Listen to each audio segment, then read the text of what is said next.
Guys! Surprise!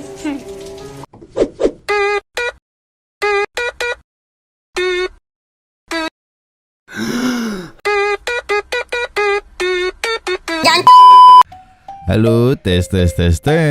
Halo. Halo semuanya, balik lagi bersama Nyenyeng di Sound Smokers. Salah.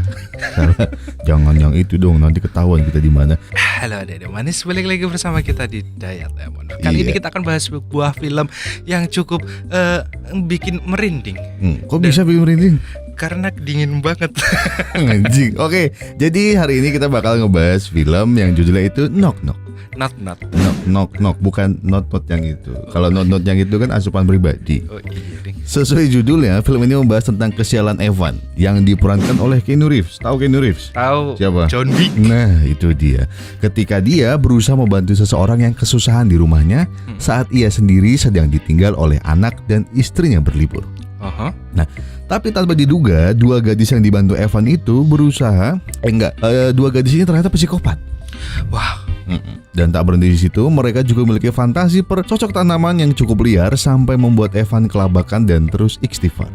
Astagfirullahaladzim. Jadi serabi lembitnya agak liar, Pak. Oh, tidak bisa ditangkap. Tidak bisa ditangkap, oke.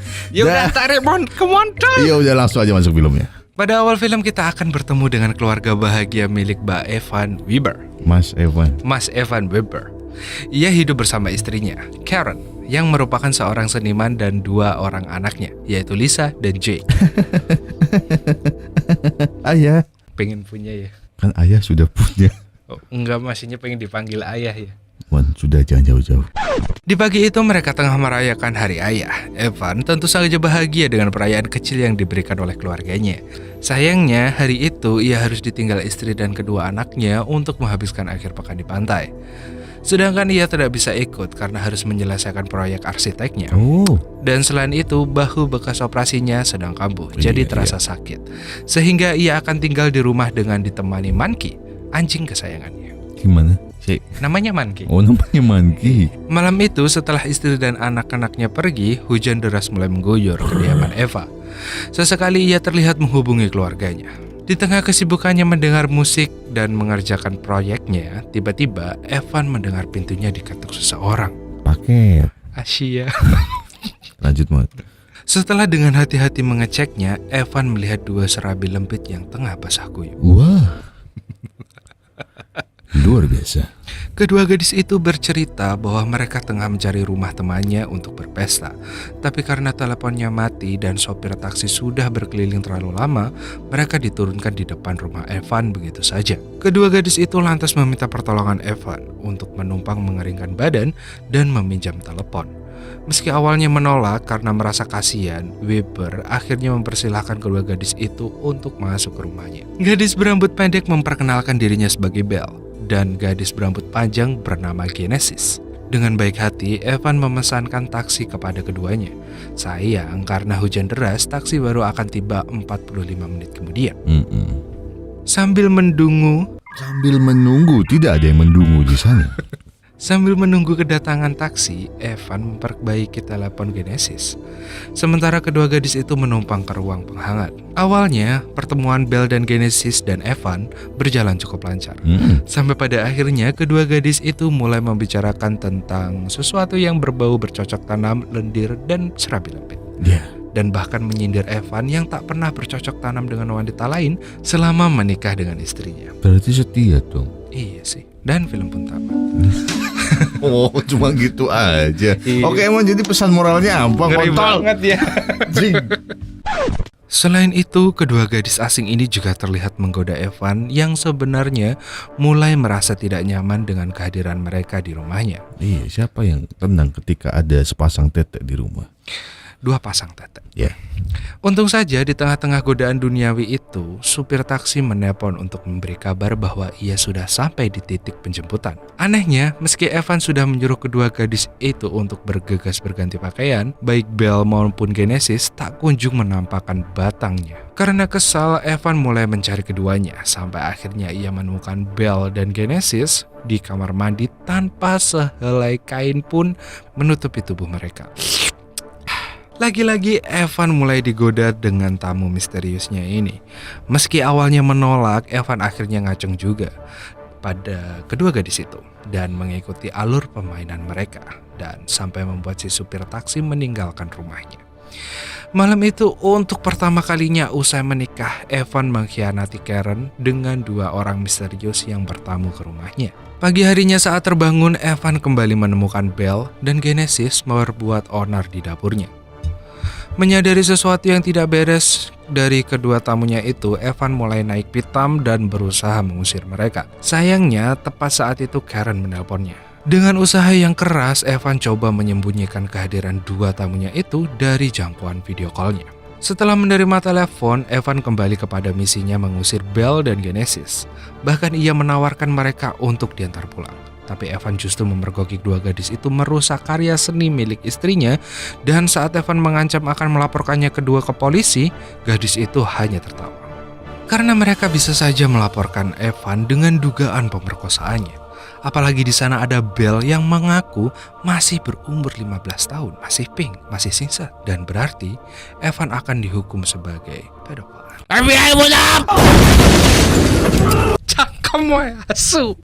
Di tengah keributan itu, Evan menerima tamu lagi. Ia adalah Vivian, dokter pribadinya. Sayang, ia tidak berhasil menyembunyikan Belle dan Genesis dari Mbak Vivian.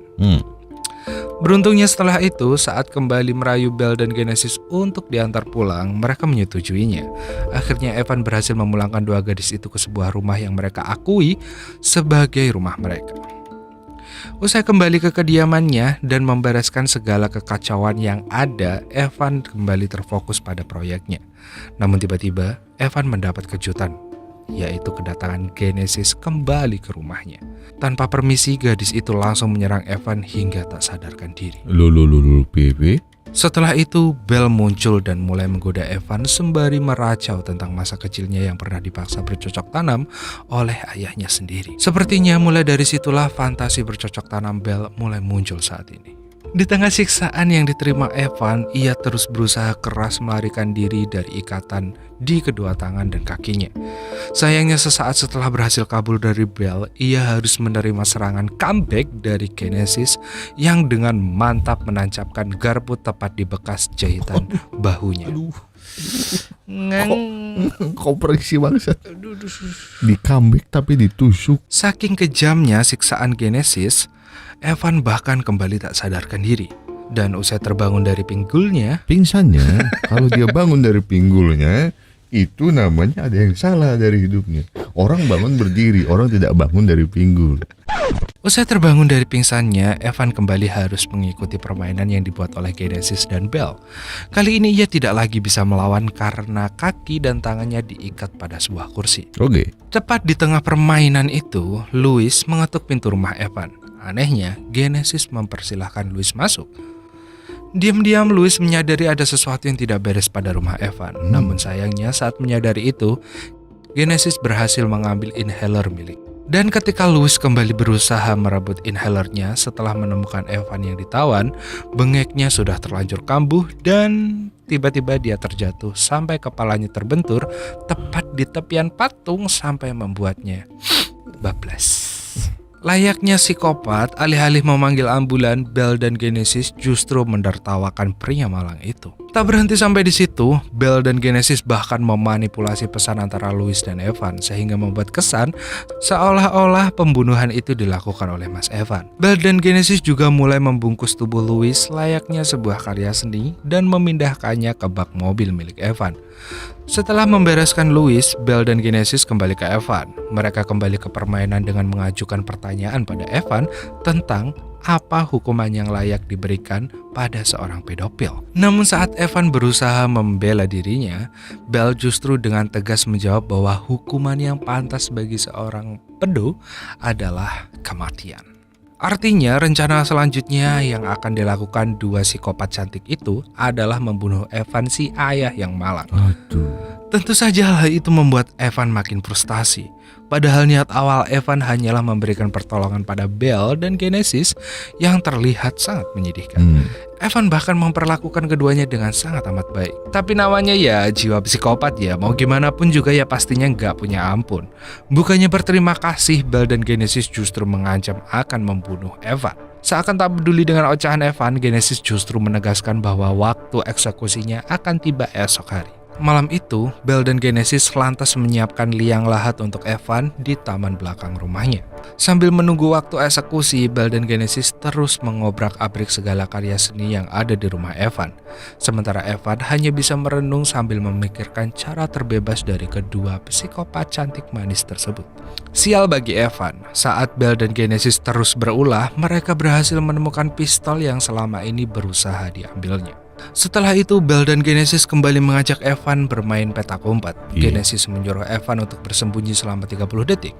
Tapi kalau sampai dia ketahuan keluar dari rumah, Evan akan langsung dihadiahi headshot. Tepat selesai berhitung mundur, Belle dan Genesis mulai mencari Evan. Sedangkan Evan berusaha mempersiapkan misi kaburnya sebaik mungkin. Namun sayang, lagi-lagi meski berhasil keluar dari rumah, Evan kembali tertangkap oleh kedua psikopat itu. Pagi pun tiba, rupanya Belle dan Genesis tidak lagi menyiksa Evan untuk membunuhnya, melainkan langsung menguburnya hidup-hidup dengan posisi berdiri. Dastak naturah ya. Namun saat-saat terakhir hidupnya itu, Evan kembali memohon pada Belle dan Genesis untuk mengampuninya. Bahkan ia bersedia untuk menelpon istrinya dan memberitahukan perselingkuhannya bersama Belle dan Genesis. Namun lagi-lagi karena Evan justru menyuruh istrinya menghubungi 911, Belle dan Genesis langsung melanjutkan eksekusinya. Genesis terlihat bersiap mengayunkan patung tepat di kepala Evan. Tapi rupanya ayunan pertama itu hanyalah prank aja. Waduh, nggak gitu mbak, ngeprank mbak, ngeri mbak, das wong lu. Saat hampir menyerah, Belle mengaku bahwa pembunuhan hanyalah sebuah ancaman Belle dan Genesis. Selain itu, keduanya juga bercerita bahwa Evan bukanlah korban pertamanya dan juga tidak akan menjadi korban terakhir mereka. Bukan berita yang baik. Ditambah lagi keduanya bukanlah gadis di bawah umur, sehingga Evan tak mungkin dihukum sebagai psikopat seandainya ia melapor ke polisi sebelumnya. Setelah menghujani Evan dengan caci-caci maki, Belle dan Genesis kembali memberikan hadiah untuknya berupa unggahan video saat ketiganya sedang threesome ke akun Facebook milik Evan. Waduh, aduh. Setelah itu tanpa rasa bersalah sedikit pun, Belle dan Genesis meninggalkan Evan yang sangat malang. Tidak lama berselang setelah kepergian Belle dan Genesis, Karen, Jack, serta Lisa kembali ke rumah. Lalu betapa terkejutnya Karen ketika melihat rumahnya hancur bagaikan kapal yang pecah. Film pun berakhir tanpa memperlihatkan pertemuan Karen dan Evan. Sungguh ending yang membagiokan. Tapi Cuk, kok akhirnya cuma gitu ya? Syulah. Ya tapi filmnya cukup Oke, tapi jadi film Knock-Knock ini cukup menebarkan sekali. Tapi mendebarkan, bukan menebarkan. Kalau menebarkan tuh buat bibit. Oh iya, bukan menebarkan sekali, tapi dia mendebarkan paket. Siap.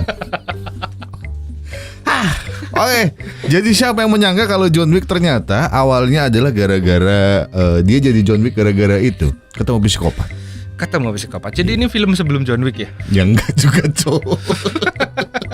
Tak kirain temenan aja. Jadi dulu kalau nggak salah kan John Wick 1, terus ada Knock Knock, baru John Wick 2. Kalau nggak salah. Iya, cuma memang waktu Keanu Reeves main film ini itu juga yang membuat film ini rame sebenarnya. Di sebelumnya dia main di John Wick yang sangarnya minta ampun kan, gara-gara anjing yang mati. Di sini dia jadi bapak arsitek yang disiksa sama psikopat. Iya, sama psikopat serabi lempit double pula tuh. Bismillah, double kill. Ya udah sih sebenarnya itu filmnya ini tuh, kalau itu jangan suka buka pintu sembarangan sama orang yang nggak kenal. Biarpun serabi lempitnya kemana-mana, jangan, nggak sopan. Di luar aja. Di luar ya, aja. Sewa hotel yang bagus. Iya. Ada Oyo, ada Retos, ada Mbak Sri. Mbak Sri siapa? Mbak Sri kan kos-kosannya bebas ya.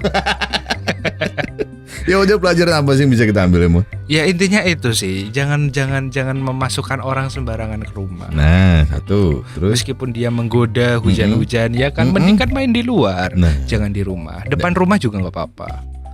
Enggak gitu. Enggak gitu konsepnya main di luar. Jajan, intinya jajan. Jangan dulu, jangan dong.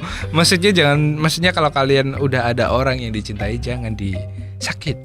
Nanti kalian sakit. Iya bener juga. Gitu dong. Gitu ya Dayat. Iya. Jangan lagi ya. Anjing. Ya udah, kayaknya kita tutup aja video kali ini. Saya Dayat undur diri dan seperti biasa jatuh. Emang undur. Dan sampai jumpa di video kita berikutnya. Sampai jumpa, dadah. Dadah.